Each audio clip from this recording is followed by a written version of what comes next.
सो जो भी कोई कंपनी होती है वो अपने डीलर्स को और उनको बोलती है कि अगर आपने टारगेट अचीव किया तो हम आपको फॉरेन ट्रिप्स पर भेजेंगे या आपको गोल्ड कॉइन वगैरह देंगे। तो ये वाली जो चीज़ है, जो फ्री है जो चीज़ है, तो ये भी जीएसटी के अंदर आती है। बेसिकली आप प्रमोशनल स्कीम्स की बात कर रहे हैं।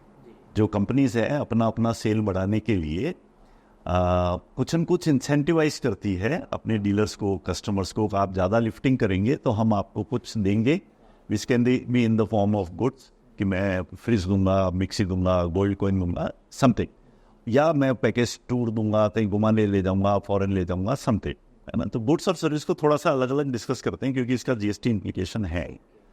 मैंने एक कंपनी हूँ और अपनी सेल बढ़ाने के लिए सपोज कार मैन्युफैक्चरर हूँ और डीलर को कहता हूँ कि आप इस क्वार्टर में इससे एक नंबर से ज़्यादा गाड़ी लेंगे तो मैं आपको गोल्ड कॉइन दूंगा, सपोज।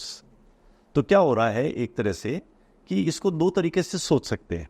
एक तो ये कि मैंने उसको जो गोल्ड कॉइन दिया वो फ्री दिया क्योंकि उसके अगेंस्ट में पैसा नहीं लिया, so it's a free gift. तो एक सेक्शन है 1652 आई थिंक 17.5H, जिसके अंदर ये कहा हुआ है कि if there is any disposal of goods on which you have taken credit and it is for free, then that ITC is not available. कि मैंने गोल्ड कॉइन खरीदा, उसके ऊपर आईटीसी लग के आया, अब वो मैंने उसको दे दिया जिसके अगेंस्ट में मैंने कुछ नहीं लिया, so not you should not take ITC. That is one way, ठीक है। दूसरा स्कूल ऑफ थॉट इसमें ये है कि साहब ये फ्री नहीं लिया मैंने, it was for my business use, it was for promoting my sales. तो इसके अगेंस्ट में मेरे को एक तरह से उससे प्रमोशनल सर्विस मिली, so it was not free. लेकिन फिर क्या होगा, उसको अगर एक्सटेंड करते हैं तो कि मैंने गोल्ड कॉइन दिया, उसके अगेंस्ट में कंसिडरेशन आ गया as a promotional service, that means उस गोल्ड कॉइन पे वापस मैं टैक्स दूँ।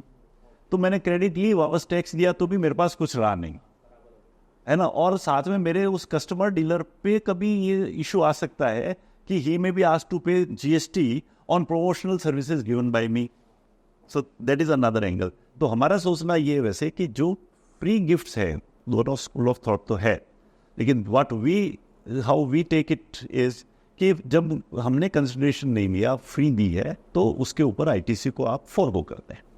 That is regarding goods.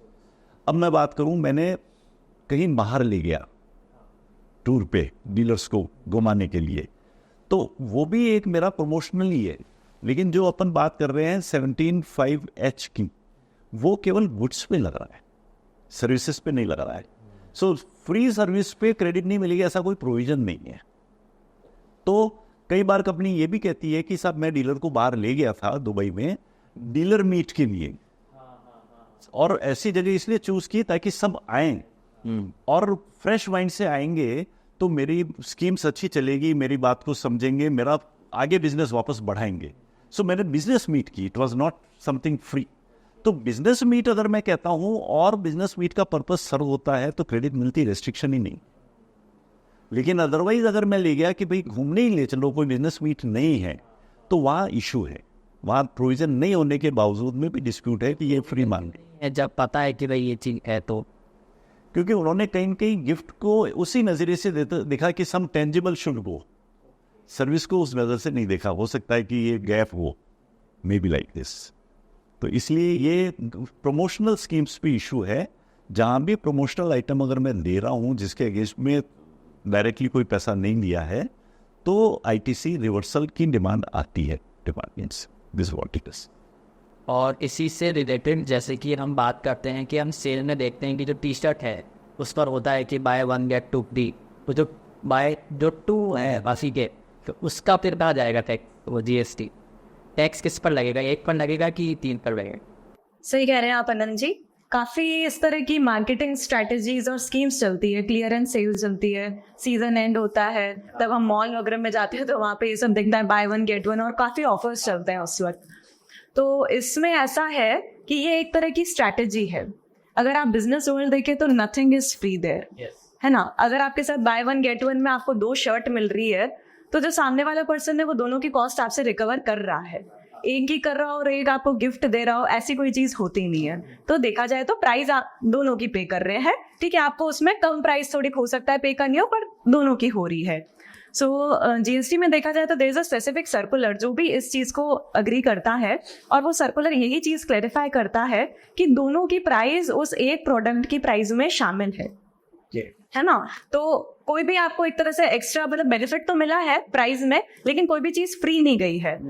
तो नो फ्री डिस्ट्रीब्यूशन 17(5)(h) की एप्लीकेबिलिटी भी एक तरह से नहीं आएगी वहां पर। और आपने जीएसटी देखा जाए तो ट्रांजैक्शन वैल्यू पे कर दिया है, तो आपने दोनों का मिला के पे कर दिया है पूरा। अब इसमें एक इशू और आता है, जैसे गोल्ड कॉइन्स की बात करें और जो इसकी बात करें, ऐसी कई बार मनी ट्रांजेक्शन भी होता है कि आपको इंसेंटिव्स इन कैश फॉर्म के अंदर मिल गया by credit into your bank account, कि भाई आपने एक्स परचेज टारगेट अचीव किया, हमसे इतना एक्स अमाउंट क्वांटिटी परचेज किया, तो हम आपको इतना इंसेंटिव देंगे इन मनी फॉर्म।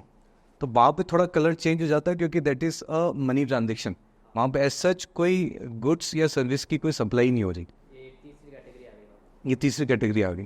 क्योंकि जहाँ पे इसकी बात कर रहे हैं अपन, गोल्ड कॉइन्स की या ड्यूज की बात कर रहे हैं, तो वहाँ पे there some kind of supply of goods और सर्विस की बात आ रही है। पर यहाँ पे मनी ट्रांजेक्शन है, तो इस पर पहले भी डिस्प्यूट होता था, सर्विस टैक्स पीरियड में भी इस पर काफ़ी डिस्प्यूट होता था। तो यहाँ पे जो हमारी ओपिनियन होती थी कि it is in the nature of a discount. भी एक तरह से आज आप 1000 टन का एक मटेरियल मेरे से परचेज करेंगे, तो मैं आपको एक तरीके से एक इंसेंटिवाइज दूंगा, तो it is in the nature of discount.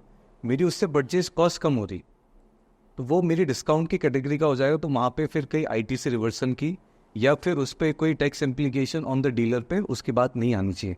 All the department उस पर डिस्प्यूट करता है, और काफ़ी बार इससे अकाउंटिंग एंगल के कारण भी डिस्प्यूट होता है। होता क्या है कि मेरे बैंक में पैसा है इंसेंटिव, मान लीजिए 10,000 रुपये। अब अकाउंट्स में दो तरह के सिनेरियोस हो सकते हैं, रवि जी और उस पर बेटर बता पाएंगे, कि या तो मैं उसको क्रेडिट साइड में इनडायरेक्ट इनकम के अंदर मैंने उसको बुक कर लिया।